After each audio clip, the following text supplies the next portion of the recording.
In terms of optimizing your health and improving your overall body composition, I would say there are three main factors that you need to basically accomplish in order to achieve your goal.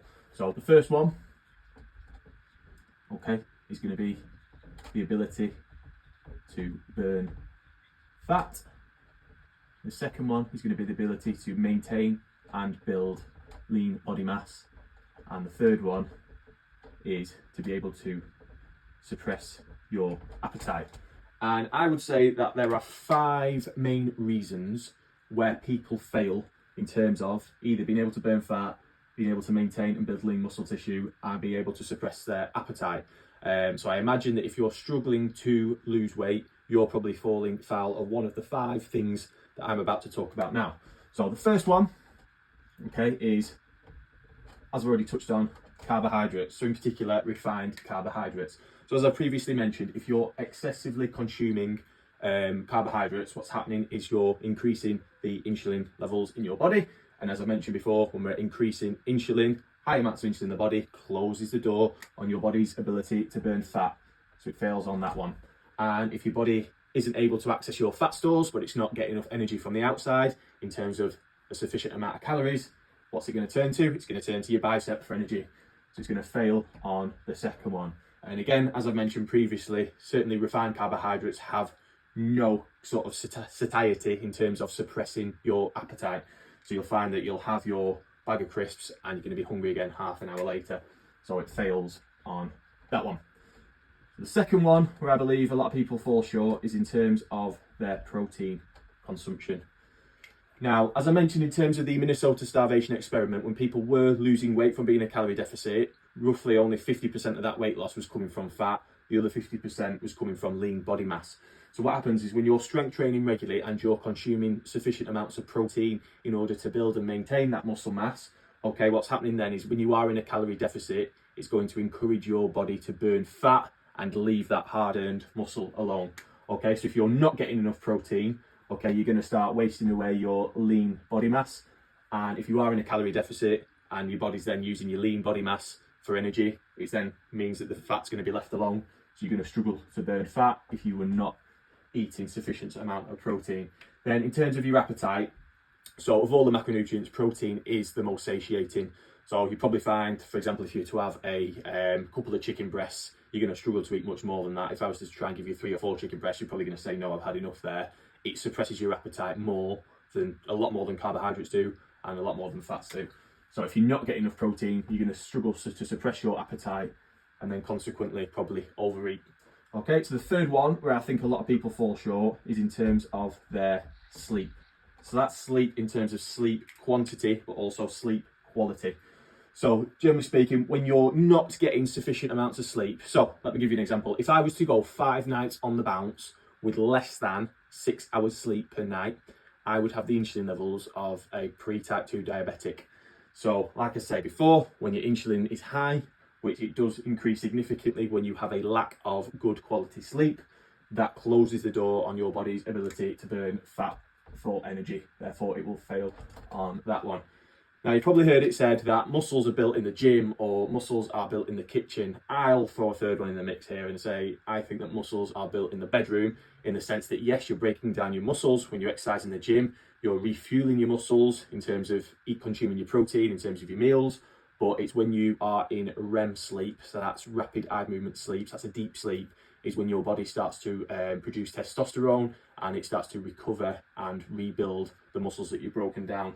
So if you're not getting sufficient amount of sleep and a sufficient amount of good quality sleep, okay, you're going to struggle to build and maintain lean body mass. So it fails on that one. Now, you can probably relate to the following day after you've had a bad night's sleep, waking up, what's the first thing you're going to turn to? Are you going to want to cook your healthy breakfast, or you just want to grab something that's quick and easy?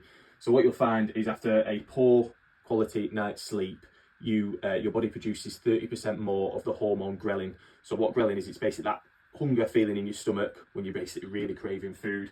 So on average, after a poor night's sleep, you will consume anywhere between 200 and 600 additional calories from what you would normally eat. So yeah, from an appetite perspective, poor quality sleep, you're going to fail in terms of appetite. So the fourth one is a little bit of more of an obscure one. It's your gut health.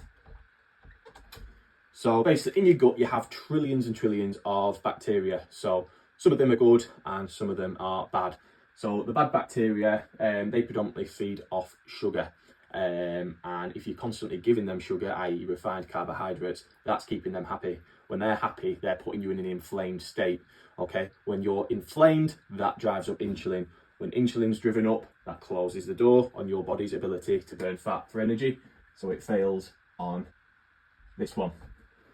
Okay, when you provide in your body with enough fibre, so things like cruciferous vegetables, so things like broccoli, foods like nuts, for example, that are high in fibre, that's basically feeding your good bacteria. So when your good bacteria are happy, let's say, that basically means that your brain is satisfied. You've probably heard it said that your gut is basically your second brain.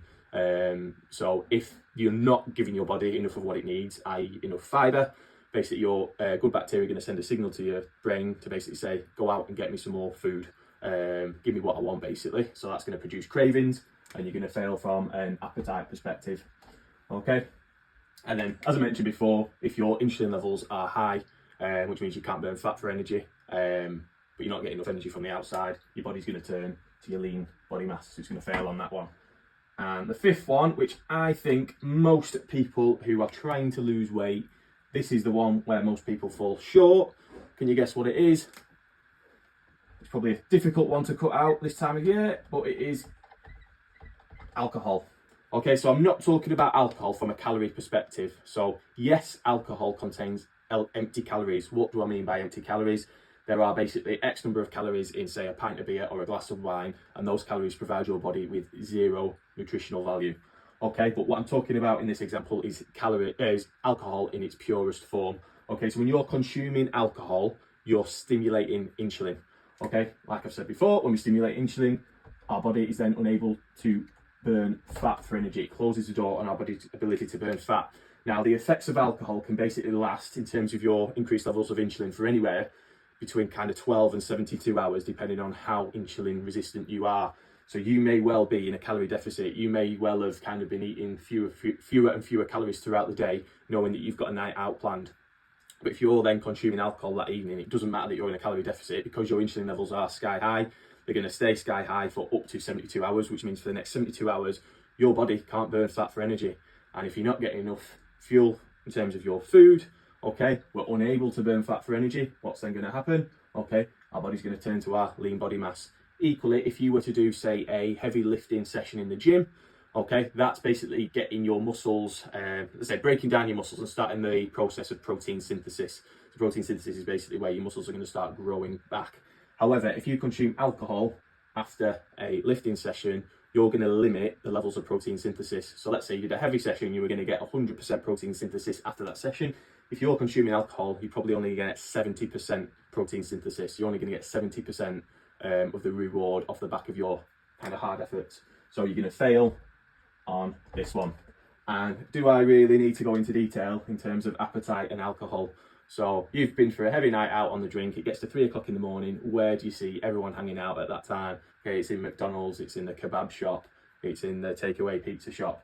Okay, and then that not only makes you make bad food choices from an appetite perspective on the night, but you wake up the following morning hungover. What are you going to have when you're hungover? Are you going to have your avocado and poached eggs on sourdough toast? Probably not. You're probably going to head straight to the McDonald's drive-through, and then that evening's going to come. You're probably still going to feel rubbish, and you're going to be ringing up your local Chinese takeaway. So in terms of alcohol, it fails on this one.